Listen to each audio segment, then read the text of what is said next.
Buru-buru segera kita masuk bergabung bersama wali santri, para donatur, orang tua siswa, dan pemimpin masjid Miftahul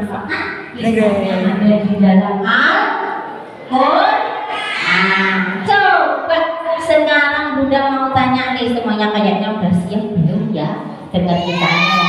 Siap. Oke, kali ini Bunda akan berkisah. Kisahnya ada di dalam Al-Quran, surat Al-Buruj ayat 1 sampai 10. Surat apa? Al-Buruj ayat. Tapi sebelum berkisah, Bunda mau melanjutkan nih pesannya dari panitia. Temanya Hari Maulid Nabi dan Milad TPA kali ini, temanya apa nak? Dibaca bareng. Al-Quran, bekal hidup mulia. Jadi pesannya panitia, anak-anak harus membawa Al-Quran sebagai pedoman hidup. Nih, Bunda mau ngasih pertanyaan nih nanti. Yang bisa jawab tak kasih hadiah sulap. Siapa mau lihat sulap? Tapi harus bisa jawab pertanyaannya dulu ya. Didengarkan materinya. Nanti di akhir materi dikasih pertanyaan lagi. Masih inget gak? Kalau masih inget, sulapnya tampil. Siap ya? Oke. Anak Islam, kenapa nih ustaz-ustazahnya, panitianya meminta Al-Quran sebagai pedoman hidup? Karena Al-Quran diturunkan diturunkan Allah mempunyai 4 fungsi paling tidak. Nih didengerin sebelum denger kisah nih.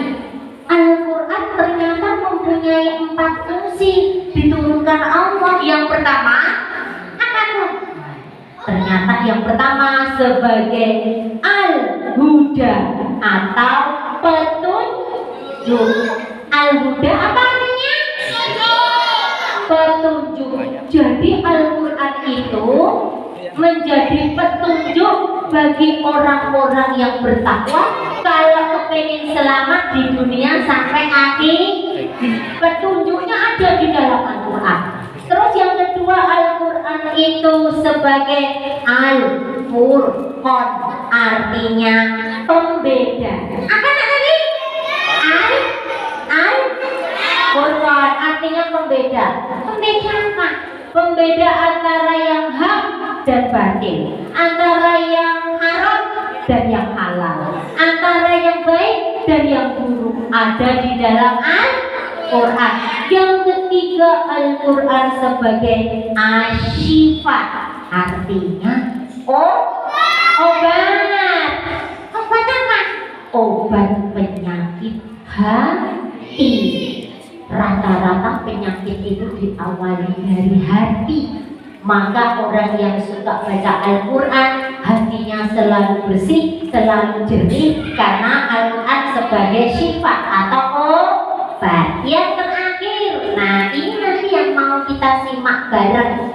Yang terakhir, Al-Quran sebagai pengingat atau contoh. Apa artinya? Allah memberikan banyak kisah, banyak pelajaran di dalam Al-Quran supaya umat Islam bisa mengambil contoh. Nah, ini nih yang keempat tadi.